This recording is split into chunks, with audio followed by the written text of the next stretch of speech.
일단 기타 소득의 개념에 대해서 먼저 한번 말씀드려 볼게요.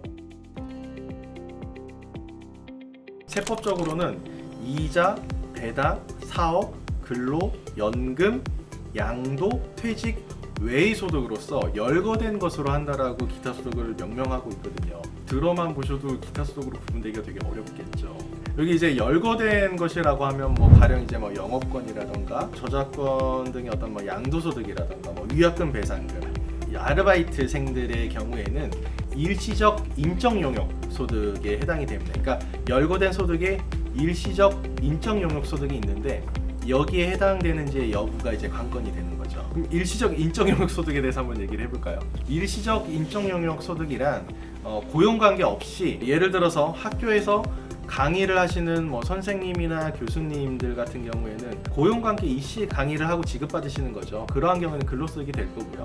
다수를 대상으로 강연을 하고 받는 강연료. 예를 들어 이제 제가 대학교에 가서 하루 이제 특강을 하고 지급받는 강연료 같은 경우에는 기타 소득이 될 수 있는 거죠. 그리고 라디오, 텔레비전을 통해서 해설을 하거나 요새 경연 프로그램 많죠. 경연 프로그램을 통해서 어떤 심사를 하고 지급받는 소득, 또는 어떤 전문 자격사가 그 전문 지식 또는 기능을 가지고 용역을 제공하고 지급받는 소득, 그리고 이게 중요한데요. 그 밖에 고용관계 없이 수당 또는 이와 유사한 성질의 대가를 지급받고 제공하는 용역, 아르바이트생분들이 기타 소득자로 분류될 수 있는지는 바로 여기에 해당되는지 여부에 따라 달려 있겠죠.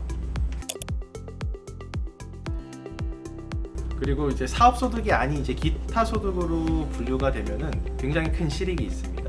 사업소득자 같은 경우에는 적정 증빙에 의해서 인정된 필요 경비만 공제를 할 수가 있는데 일시적 인적 용역을 제공함에 따른 기타 소득자로 분류가 되면 60% 필요 경비를 묻지도 따지지도 않고 공제를 해줍니다. 여기에 굉장히 큰 실익이 있는 거죠. 기타 소득 같은 경우는 이제 통상 20% 세율을 적용을 받거든요. 그래서 생각을 해보면 지급받은 금액의 60%를 공제를 해주고 그럼 40%만 적용이 되겠죠. 40%에 20%의 세율을 적용받기 때문에 8%, 여기에 지방소득세까지 더해서 8.8%라고 하는 거죠.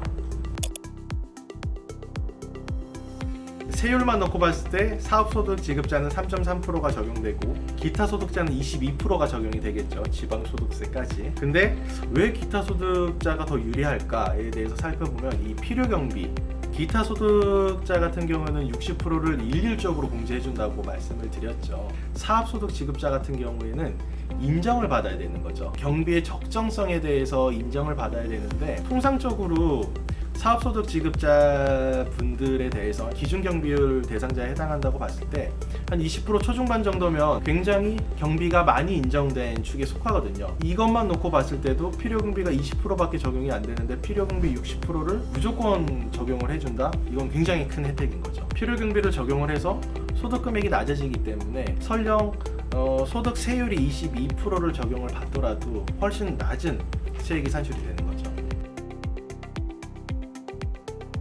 그냥 소득세 계산하는 거를 그냥 편히 말씀드리면 근로소득은 근로소득대로 있는 거고 기타 소득으로 지급되더라도 일용 근로소득 같은 경우에는 완납적 원천징수로 납세 의무가 끝나고 사업소득은 다른 소득과 합산해서 종합소득세 신고를 해야 되고 기타 소득도 마찬가지예요. 원칙적으로 종합소득세 신고를 타 소득과 합산해서 해야 됩니다. 다만 기타 소득금액, 그러니까 필요경비를 공제한 금액이 300만 원 이하면서 원천징수가 되었다면은 분리과세로 종결이 될 수도 있어요. 오늘은 대학생분들께서 아르바이트를 하실 때 처음에 이제 고용주분들이 말씀하신 금액과 내 실수령액이 왜 다른가에 대해서 조금 자세히 한번 살펴보았습니다. 다음번에는 더 유익한 주제를 가지고 찾아뵙겠습니다. 감사합니다.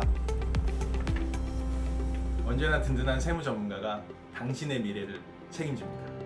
구독, 좋아요, 알림 설정 부탁드려요.